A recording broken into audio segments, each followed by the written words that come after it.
Hey everyone, Brendan Snyder here. How are you? Thanks so much for joining me and welcome to this special review for the long-awaited brand new Deep Purple album, Equals One, 23rd studio album. The band has been around 56 long years. I can't believe we are still getting albums at this point. And it's actually the first one with brand new guitarist Simon McBride. Just came out on July 19th of 2024. I'm going to do a full review, unboxing, get into the whole thing in just a bit. But before we start, if you're new to my channel and you haven't already hit the subscribe button, please do.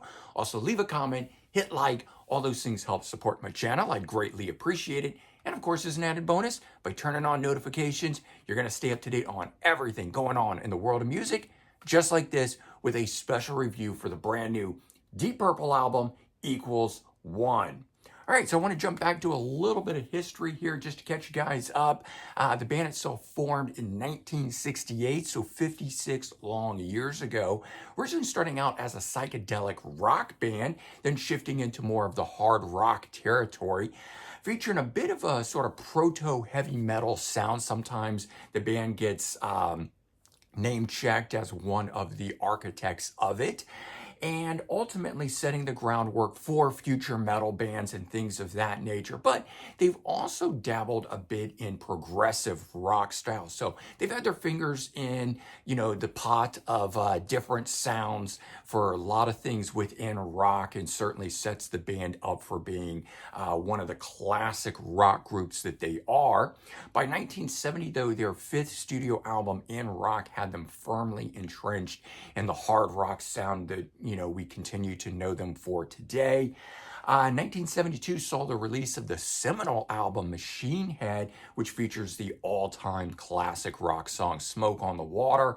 And this is probably the one song that all rock fans know by the band. If they don't know Deep Purple, they know Smoke on the Water. It's a bit like Led Zeppelin's Stairway to Heaven. Every guitar player learns to play it at some point, whether good or bad. The band is also known, though, for its various lineups, with many members going on to become even more famous outside of Deep Purple. Of course, we got Ritchie Blackmore, their original guitar player, who would go on to play in Rainbow. David Coverdale on vocals, who would go on to White Snake. Glenn Hughes, who was on bass, who would go on to Black Sabbath, his solo stuff. He's done many things throughout his career. Tommy Bolin on guitar, who was in the James Gang. Joe Lynn Turner on vocals, who would come from Rainbow, and Yngwie Malmsteen and stuff like that. So lots and lots of different famous members have come through the ranks of Deep Purple. 2016, the band was finally inducted into the Rock and Roll Hall of Fame, righting a wrong that had been done for far too long for this very classic, amazing band that has such an immense legacy behind who they are. They really should have been in there much sooner. In 2020, the band released its 21st studio album, Whoosh, which was intended to be a final studio album. One of the things that I thought was really cool about this album was that they closed with the song And the Address, which was the very first song on their debut album. So they did a new version of that, and their first and last album had that song on it. They went out on a farewell tour, and then the pandemic hit and upended everything. In this case, actually for a good outcome, because the band decided to not retire after the dust had settled from all of that. And the Mark 8 lineup of the band that was around at that time and on the album Whoosh had been stable since 2002. So for 20 years or longer at that point.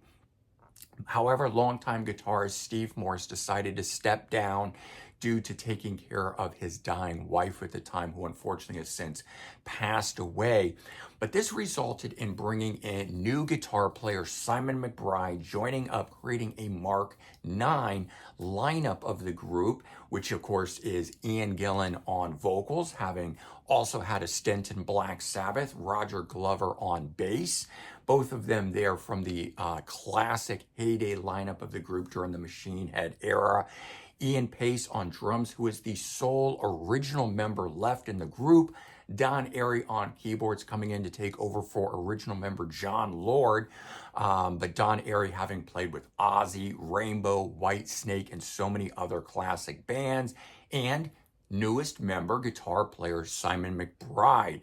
So this brings us to their 23rd studio album, Equals One, the album we want to talk about right now. Produced by Bob Ezrin, who's worked with Kiss, Pink Floyd, numerous others. He's produced the last 4 Pink Floyd albums, so 5 albums in a row. Bob Ezrin has been with the group, and certainly I think helping to contribute to their return to the top of what they do best, really helping to revitalize this band. There's 13 tracks on the album, clocks in at 52 minutes. It's a nice time. I always think 45 is just a little too short for me. 10 tracks, just a little too short for me. I always like 11 tracks and a little more than that. And so we're actually getting that here with 13 tracks, 52 minutes. This album here is the follow-up to Turning to Crime, which came out in 2021. That was a covers album, though. So this album is coming out 4 years after Whoosh, which was their last album of original material from 2020, but it's the first album with Simon McBride, which brings us to the big question that everyone wants to know. Can Deep Purple change a key member who they've haven't had a change in their guitar player in 20 years and still sound like Deep Purple? It also asks the question, can Deep Purple keep up that recent high-level quality of releases that they've been doing in that resurgence that they've had over the last decade? The answer to both questions for me is a resounding yes, they sure can. For the band itself, having thought they were going to retire 4 years ago in 2020, they certainly seem revitalized today with this new album. The first thing that I noticed about this is that the guitars are back in full force. Deep Purple is rocking again. There's so much energy on this album, far more than I feel had been on previous albums. I absolutely love this album here, so don't get me wrong. Absolutely fantastic 4 previous albums that they had done. But this one here, it has the band really coming back and rocking the way they haven't in some time. Deep Purple had become a bit of a prog band with Steve Morse in the lineup, but with Simon McBride coming in, he's really returned them to the forefront of hard rock. Simon is an absolute monster on guitar, yet the thing is, he actually sounds completely unique to the Deep Purple legacy of guitar players. He charts his own path and he brings the band along forward. Instead of sounding like someone else, he sounds like his own guy. And I love that about the way that Deep Purple chose to go. They didn't just bring someone in that can replicate something. Don Airey, whose keyboards had actually been more prominent on previous releases, the past 4 certainly, seems to have settled back into the original place, allowing the band itself to shine and putting the guitar back to the forefront where it really should be in a rock band like Deep Purple. Then we got vocalist Ian Gillan, who at 78 still sounds great. While he doesn't hit the highs like he once did, I actually don't miss it. I was never really a big fan of those super high notes that he would hit, and he sounds so good the way that he does. He's actually performing in a manner that I don't miss that previous way. But the person that I actually noticed the most on here is drummer Ian Pace, original founding member of the band itself, who's come in with some really inventive drumming on this album here. And it's just great to see him taking front seat where he has in the past, but definitely taken a front seat, I feel, on this release here.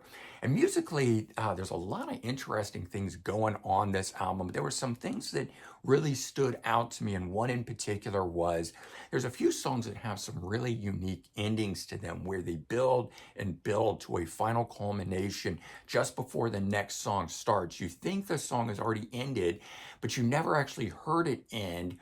And you're thinking it might be another song, but it's not. And then it begins to build and build and build. And you're kind of wondering where this thing is going before it ends, right before the next one kicks in. 2 of those in particular are If I Were You and second single, Pictures of You. Both of those songs have that interesting, unique ending on it. Overall, the album rocks, plain and simple, more than any previous album from the last decade, in my opinion, making this album here, I think, is closer return to the band's classic 70s sound without it being a retread or a rehash of anything. This album here is completely original and does not sound like any other albums, in my opinion, yet it still sounds clearly like Deep Purple. You do not question anything that is on here because it is that good, that clear, and that apparent as who it is that it is coming from. Let's talk about some of the standout songs on here. Track number 1, the opening track, Show Me. This one here is a killer guitar song right from the get-go, showing us the capability of Simon McBride. From the first couple singles that had come out, I didn't really feel like he was shining all that much as a guitar player, and I kind of wondered if he was just going to sit in the background. But I gotta say, that is not the case at all. This album has Simon so much up front and so much killer guitar work on it that you don't question who he is and what he can provide to the band, because it is so clear and capable as what it is that he's doing. Track number 4, Portable Door. This was the first single from the album itself. I think it was a great track to start with, but this was one where it actually had Simon a bit more in the background. But now kind of what I think of this track is it was a great way to bridge the old sound with the new sound, so to speak, or the old lineup with the new lineup. It left Simon a little bit in the background, but yet was a great track, and so it was a good transitional thing to bring fans over into where they were going to be heading. Track number 5, Old Fangled Thing. This one here, title couldn't be more true. It's the band who is an older band, but yet sounding like a newfangled thing. After 56 years, I can't believe that they can actually come out and rock this good, making an album this amazing. So they are definitely the old fangled thing at this point. Track number 7, Pictures of You. It was the second single released from the album, and so far my favorite song on the album, which usually is not the case with the singles. I will like them, and then I'll usually find something on the album I like more. Not that there isn't a lot of other great stuff on here, but in this particular case, this one really clicked with me right from the get-go, even more than the first song. And I fell in love with this, and I'm still loving this song today, which I also think says a lot in that this song itself has been out for more than a month or so, and yet I'm still loving it. So this is not an album that the songs can wear down after a while. I am finding that they just get better and better with each listen. And the last one to talk about, track number 13, Bleeding Obvious, an absolute killer guitar-centric track to close out the album with. This one here, such a high level quality of music and guitar playing from Simon McBride. He completely steals the show on this one. It seals the deal with who he is, that he has earned the right to be in Deep Purple. He is not just somebody coming in to fill the shoes of Steve Morse or all the other legendary guitar players. He himself is going to be considered a legendary guitar player in his own right in due time. All right, so let's take a quick peek at this album itself. Front cover of this, back cover. It's all done in the handwritten style of the art. Same thing with the logo on the side of this thing. A little bit disappointed in the overall album cover in that it's just this plain white thing that says =1 Deep Purple. That idea, that title coming from that all things come together as a totality for Deep Purple.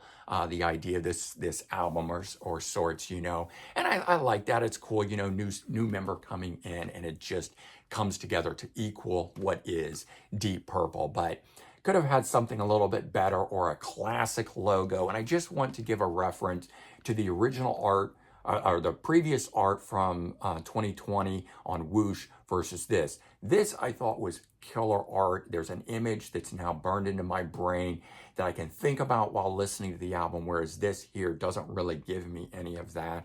And I just think it's something that doesn't scream to the fans. And in this day and age where you have album art as such tiny little picture, There's no kind of logo or anything that will pull people in, and I'm afraid people will miss this album without some classic art to it. But it is what it is. There's that. Let's open this on up. You start to get some cool album art there with it.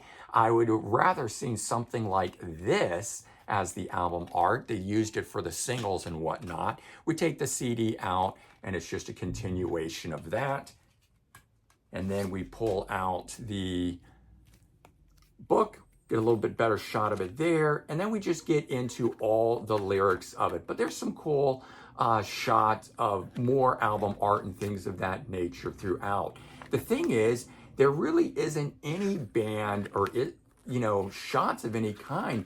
And you guys know how I feel about that. I really do prefer to see pictures of the band members. But they give you a nice booklet. They're not skimping on anything here, but with no pictures of the band in here, this would have made a good album cover as well. I just sort of feel like I get it. The guys are old. Maybe they don't want to show themselves. Maybe they don't want people to associate how old they are. And this is why some of these older classic rock bands aren't showing photos. But hey, I think celebrate it. You've been around 56 years. Let it be known. There's no reason to hide behind getting older, being in your late 70s, whatever. I think it's a badge of honor that you could still be doing rock and roll this late into the game. All right, bottom line here, if you had any worries about Deep Purple being able to continue on with another lineup change 56 years into their career, this album with Simon McBride proves that they absolutely can. Normally, I wouldn't expect a new member like Simon McBride to come in and be at such the forefront of an album. I would have more expected a more transitory sound on this album, with him resting a little in the background on here until people got to know him. But wow, I'm really in complete awe of what it is that Simon has done on this album. I'm a huge Steve Morse fan, so him being out of the band, I was more disappointed about that than if any one original member had left the group, because Steve Morse is actually the one that got me into the band when he first joined up.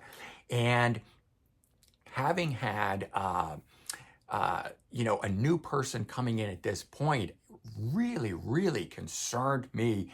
And yet Simon has stepped up to the plate. He has proven himself. He has created a unique role for himself within the band, sounding like himself and not like another guitar player. And for that, I think it's amazing. He certainly continues the band's upward trajectory, that they've had this resurgence in popularity and quality material and albums that they've been releasing for the last decade. And I certainly think that Simon is going to be able to keep the band going should they choose to do so for a while longer. And I really hope that they do, because one album is not enough for me from Deep Purple, Mark 9 lineup. So let's hope they never stop. Let's hope they just ride off into the sunset, because this album here, Deep Purple Equals One, is an absolutely amazing album. Highly recommended for rock fans, for Deep Purple fans, for killer guitar music fans. This album is an outstanding, stellar album. Definitely go check it out. All right, so there you go. That was my review of Deep Purple Equals One. Hopefully you guys enjoyed that. Certainly let me know your thoughts on the album itself and your thoughts on Simon McBride, maybe compared to the other amazing classic guitar players like Tommy Bolin, Steve Morse, Ritchie Blackmore, of course, being the original. But here we are, 4 guitar players in. We're not really counting Joe Satriani, who did do a tour with the band but never officially joined. But now we've got Simon McBride. All right, everyone, take care. Have a good one, and I'll talk to you real soon. Bye-bye.